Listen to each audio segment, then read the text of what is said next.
Hello students, आज हम पढ़ने वाले हैं बच्चे बायोमोलिक्यूल्स। और बायोमोलिक्यूल्स क्या होता है इसको एक बार आज हम स्टडी करेंगे। तो बायोमोलिक्यूल्स एक्चुअल में ये होता है जो आपके पास जितने भी बायोलॉजिकल ऑर्गेनिज्म है ना, उनके अंदर जो भी मोलिक्यूल्स प्रेजेंट होते हैं उसको हम क्या कहते हैं, बायोमोलिक्यूल्स। और बायोमोलिक्यूल्स जो 12th का सिलेबस है उसमें हमारे पास 5 पार्ट्स दे रखे हैं। जैसे पहला है बच्चे अपने पास कार्बोहाइड्रेट, दूसरा है प्रोटीन, तीसरा vitamin, fourth nucleic acid and fifth one is enzyme. तो देखिए कार्बोहाइड्रेट क्या होता है, ये हमारा पहला टॉपिक है जो आज हमें पढ़ना है। तो जो कार्बोहाइड्रेट है ना, इसकी दो डेफिनेशन है, एक तो ओल्ड वन और एक न्यू वन। तो देखिए जो पुरानी डेफिनेशन है उसके अंदर क्या प्रॉब्लम है और जो नई डेफिनेशन है वो क्या है, तो एक बार समझते हैं। देखिए आपने x मोल ऑफ CO2 लिया और उसकी रिएक्शन किससे करा दी, y मोल ऑफ H2O से।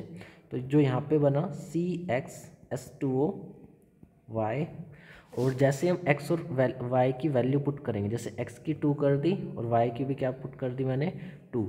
तो जैसे मैं पुट करूँगा ना C2H2O 2, तो यहाँ पे जो बनेगा CH3COOH।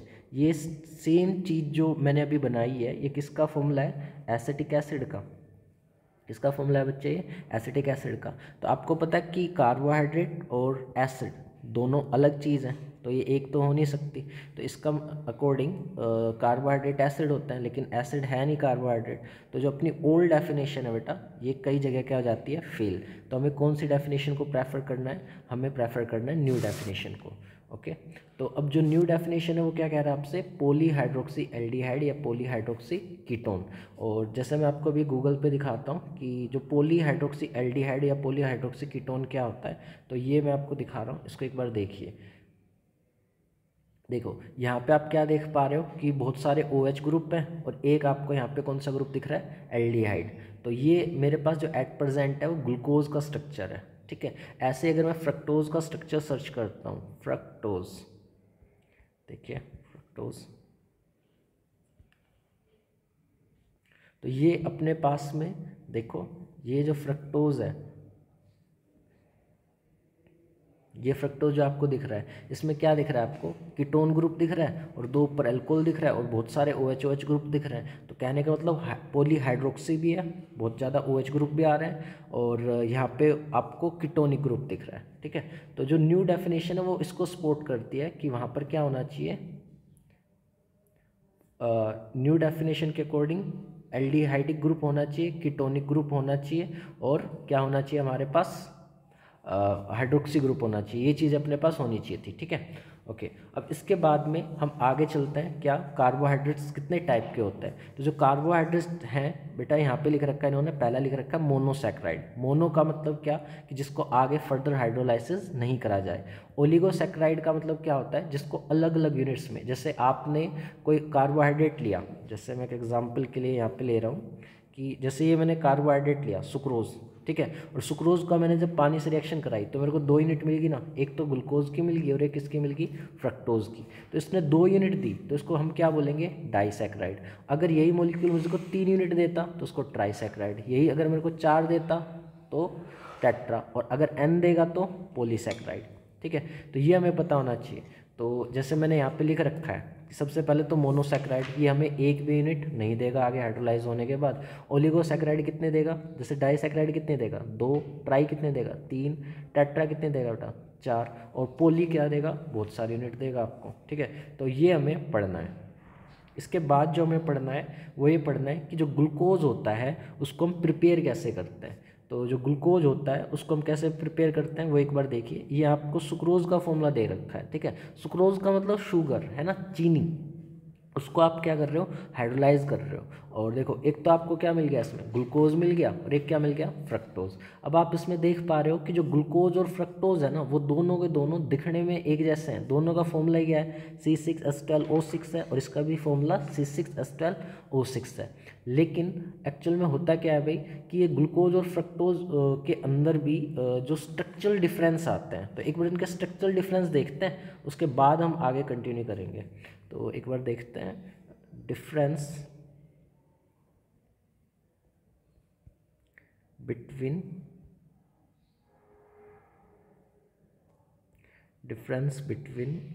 Glucose and fructose. तो देखिए अभी मैंने आपसे क्या कहा था कि दोनों के फॉर्मूले तो C6H12O6 हैं, लेकिन दोनों का जो स्ट्रक्चर में जो डिफरेंस है ना स्ट्रक्चर के अंदर, वो काफ़ी ज़्यादा है। तो आप ये देखो, इसमें तो आपको एल्डिहाइड ग्रुप दिख रहा है, इसमें आपको कौन सा दिख रहा है, कार्बोनिल ग्रुप दिख रहा है। और दोनों का आप फॉर्मूला देख लो, दोनों के फॉर्मूले में 6 कार्बन है, 12 हाइड्रोजन है और 6 के अपनी ऑक्सीजन है। तो इस चीज़ का हमें ध्यान देखना है कि एक दूसरे के आइसोमर जैसे, बिल्कुल आइसोमर आपको यहाँ पे शो कर रहे हैं एक दूसरे को, है ना। तो हमने पहला जो ग्लूकोज बनाना सीखा वो किसकी हेल्प से सीखा, सुक्रोज की हेल्प से। दूसरा आप किसकी हेल्प से सीख सकते हो, स्टार्च की हेल्प से। स्टार्च आपको पता होगा किस में पाया जाता है, पोटैटो में पाया जाता है ना। तो इसका दोनों ही रिएक्शन में हम क्या कर रहे हैं बच्चे, पानी के साथ रिएक्शन करा रहे हैं, तो इसमें 2 यूनिट मिली और इसमें हमें n यूनिट मिली। तो इसको हम पॉलीसैकेराइड कहेंगे, इसको क्या कहेंगे, पॉली, और इसको क्या कहेंगे, डाई। ओके अब ग्लूकोज का स्ट्रक्चर के बारे में थोड़ा पढ़ लेते हैं। तो देखो ग्लूकोज का, इसको हम कार्बन को नंबर देते हैं, पहला, दूसरा, तीसरा, चौथा, पांचवा, इसको कौन सा कहेंगे, छठा कहेंगे। तो देखो अपने पास 6 कार्बन है बच्चे, और 6 कार्बन अगर हमारे पास हैं तो इससे तो ये क्लियर हो गया कि इसके पास 6 कार्बन है ना, और हाइड्रोजन काउंट कर लो, 12 हाइड्रोजन है और 6 इसके पास ऑक्सीजन है। अब जो टॉप वाला ग्रुप है ये एल्डिहाइड ग्रुप है। और ये देखो मैंने एक आपको बताया था कायरल कार्बन क्या होता है। कायरल कार्बन कौन सा होता है, जिस कार्बन की चारों वैलेंसी क्या हो, डिफरेंट। तो ऊपर एल्डिहाइड है, राइट साइड में OH है, लेफ्ट साइड में OH है, और नीचे क्या है आपके पास, एक अलग ही चीज़ ये यहाँ पे स्ट्रक्चर दे रखा है। ठीक है, तो इसका मतलब कार्बन की चारों वैलेंसी क्या आ रही है, डिफरेंट आ रही है, तो इसको हम क्या कहेंगे, कायरल। ओके इसके बाद में यहाँ पे 2 अल्कोहली ग्रुप दे रखे हैं, सेकेंडरी अल्कोहली ग्रुप दे रखा है। सेकेंडरी अल्कोहली ग्रुप का मतलब क्या, अगर एक कार्बन 2 कार्बन से अटैच होता है तो उसको हम सेकेंडरी कार्बन कहते हैं। तो हमारे पास सेकेंडरी कार्बन कितने हैं बच्चे, इसमें 4 सेकेंडरी कार्बन है। ठीक है, और चारों कार्बन के साथ OH कनेक्टेड है। ध्यान देने वाली बात यह है कि जो दूसरे कार्बन के साथ जो OH है वो तो कहाँ कनेक्टेड है बेटा, राइट में, और तीसरे के साथ जो OH कनेक्टेड है वो कहाँ है, लेफ्ट में।